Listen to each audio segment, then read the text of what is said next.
ইউসুফ আলাইহিস সালামের যে সিজিল বা জেলখানা, সেটা যাওয়ার একটা রাস্তা এখান থেকে এখন তৈরি করেছে, এটা কিন্তু নতুন করে করে হয়েছে। এই যে আপনি একটু ভিতরে দেখাই, যে ভাইজান একটু ভিতরে দেখান, অনেক গভীর, অনেক গভীর। এখান থেকে করে একদম রাস্তার এদিক পর্যন্ত ওই যে পাহাড় দেখা যাচ্ছে, এই পাহাড়, এই ভিতরেই একটা সুড়ঙ্গপথ ছিল, যেটা ছিল সমস্তভাবে সিজিল বা জেলখানা। মিশরের ম্যানফেস শহর কায়রো থেকে এর দূরত্ব প্রায় 30 কিলোমিটার। এই ম্যানফেসই যদি ইউসুফ আলাইহিস সালামের প্রাচীন রাজধানী হিসেবে পরিচিত। এই শহরকে বাদ্রাসিন ও মানাব নামেও ডাকা হয়। পৃথিবীর প্রাচীন পিরামিডের নাম স্টেপ পিরামিড, তা এই শহরেই অবস্থিত। এটা হলো প্রাচীন একটা পিরামিড, যেটার নাম হলো স্টেপ পিরামিড। সবগুলোই মরুভূমির বালিতে পুরো ঢেকে গিয়েছিল এবং পরবর্তীতে আবার এই জিনিসগুলো আবিষ্কৃত করা হয়েছে এবং প্রতিনিয়ত আবিষ্কার হচ্ছে।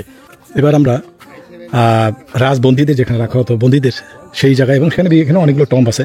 আর এই জায়গাটা, এই পাহাড়, এই যে পাহাড়টা এবং অন্য পাশে পাহাড়, এর ভিতরে একটা সুড়ঙ্গ যেখানে রাখা হয়েছিল যে বিভিন্ন জেলখানা, এবং এই জেলখানার ভিতরেই কোনো এক জেলখানায় ছিল ইউসুফ আলাইহিস সালামের যে জেলখানা, সেই কাহিনী। এবার এখানে আমরা জানি জুলেখা এবং ইউসুফ আলাইহিস সালামের একটা হিস্ট্রি আছে।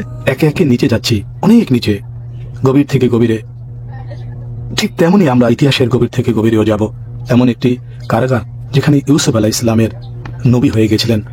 কারাগারি থেকেও তিনি হয়েছিলেন একজন নবী। কূপে নিক্ষিপ্ত হন, পরে এক কাফেলার হাতে ধরা পড়ে এবং মিশরে এই পাশেই একটি বাজারে দাস হিসেবে বিক্রি হয়ে যান। সেখান থেকে কিনে নেন মিশরের আজিজে মিশর বা উচ্চপদস্থ মন্ত্রী। আমরা আস্তে আস্তে নিচের দিকে যাচ্ছি। কত নিচে, কত গভীর, এবং প্রত্যেকটি জায়গায় ধ্বংসবশ ছিল।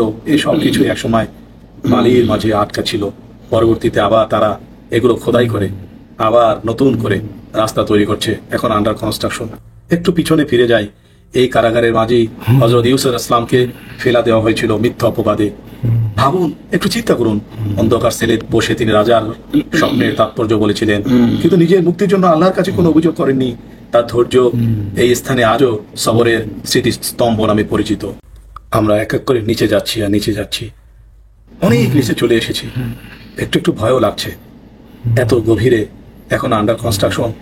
যদি কখনো ভেঙে যায় তাহলে এখান থেকে কিভাবে আমরা বের হব? ভয়ে ভয়ে নিচে যাচ্ছি আর নিচে যাচ্ছি, আর ভাবছি সে প্রাচীন ইতিহাসের কথা। এখানকার প্রতিটি দালান, প্রতিটি পাথর ইতিহাস সাক্ষ্য বেড়ায়। আমরা নিজেদের, আমাদের মনের বাসনা পূরণ করার জন্য, আপনাদের দেখানোর জন্য একটু রিস্ক নেওয়া